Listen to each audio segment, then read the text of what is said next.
Oh boy, the worst debater in the world is back on MSNBC of all places. No, nobody ever made a valid point. And if you thought it couldn't get worse, well, you're wrong. What was your goal? Why go into that space knowing it could go off the rails? So now we can see her perspective and strategy. Because ultimately we are in a desperate time of disinformation. Like, I call this the age of idiocy, right? This is just incredibly ironic. This is the woman who claimed that statistics cannot be relied upon. And we know that when it comes to the internets, when it comes to media, there really has just been a commitment to not telling whole truths. We know that when it comes to academia. If you think academia is not progressive enough, we need to pump the brakes right there. It's just not a truthful time. And I know that I'm OD truthful. You're OD something, but it's not truth. Which is why sometimes people have an issue. But when you are of this type of mindset... That's the word. It's a mindset. It's not necessarily revealing truth. It's more just ODing on a mindset. When you are a revolutionary, when you know that you have the facts... The certainty that she knows she has the facts. You are responsible to explain it over and over and over again. That is a quote from the great Thomas Sankara of Burkina Faso. I have no idea who that is. And I know that about myself and many of my peers. We understand that we have to put ourselves in these spaces sometimes and take the bruise and annoyance, knowing that we aren't speaking to just these individuals. We're speaking to an entire audience watching who may never have heard what we have to say, and they need to. There's nothing that you said that I have not heard. None of your arguments were original. I heard all of that in graduate school. Of everything you discussed, what was the most contentious disagreement? And then what was your most surprising point of agreement?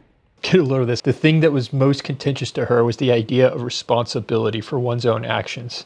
So I would say the most contentious point of agreement was that across all of the claims, because you have to make 4 claims, then you're debating things that are undebatable, but that's another combo for another time. Notice that these topics are undebatable. So what were you doing there? They all seem to keep coming back to black people are the problem with black people. The person who has the greatest chance of bringing me down is myself. That is a revolution. That's a crazy idea to her. I am responsible for myself. There was simply no concept of cause and effect, of the continued oppressive behaviors and legislation. Behavior is subjective. You should be able to point to specific legislation, though.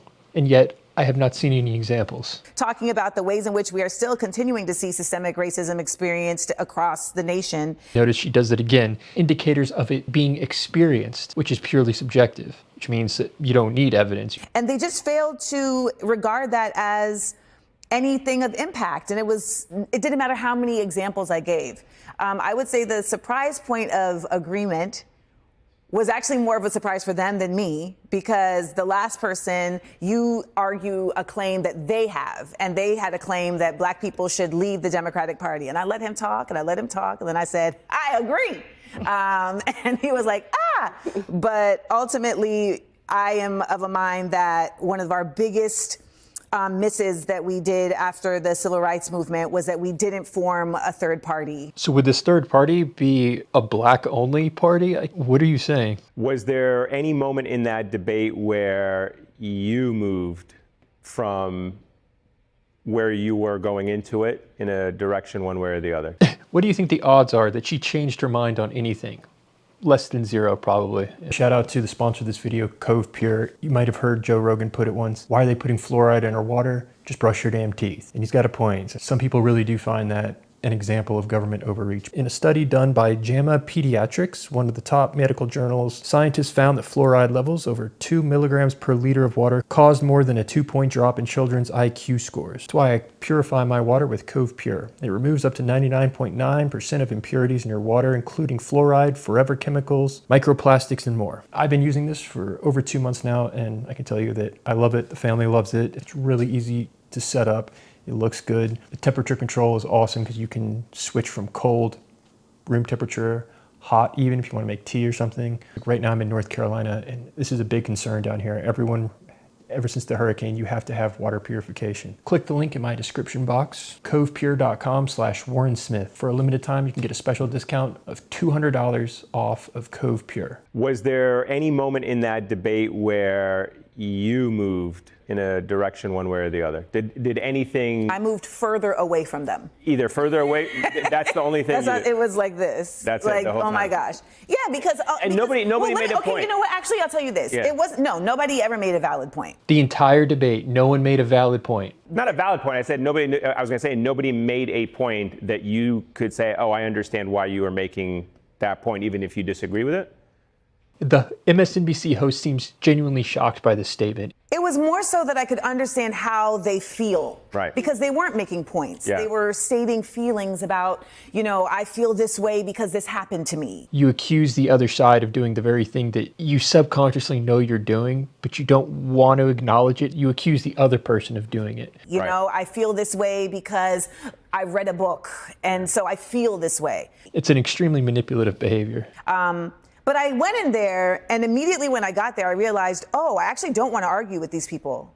I love these people. So you love them purely because of the color of their skin. Got it. It's black people talking to other black people. So there's a intercommunal space that's happening that rarely gets to happen. It's happening in front of everybody. And I wanted in that moment to actually find a way to display discourse, but with civility. If you haven't seen the video covering this debate, it's on the channel. She speaks down, she demeans, she interrupts the guy talking and says, "You need to talk to me like I'm your mama." Certain points, I didn't even show it, but at certain points, I led them all in a primal scream together. Yes, you heard that right. She led them in a primal scream.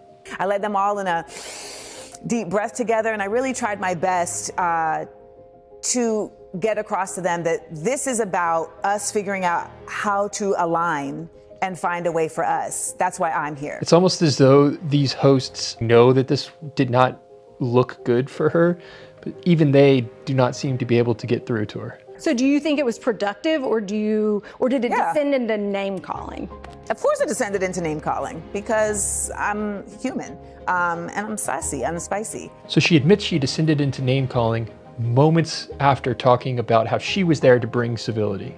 But It seems that logic means nothing when you're speaking to someone like this. folks were saying, Amanda, you should have been arguing with intellectuals. No, we need to be talking with people who are not getting the critical thinking skills. They're not getting the facts. They're not getting the truth. Oh, you didn't just talk about critical thinking skills, please. When ultimately there needs to be an intimacy that we are getting back to. And so in this format, I did get a chance to be one-on-one with people. And at the end of the show, there were people that came up and said, thank you so much. I learned a lot. I highly doubt that. For some reason, I really doubt that. And he actually left the table different than he arrived.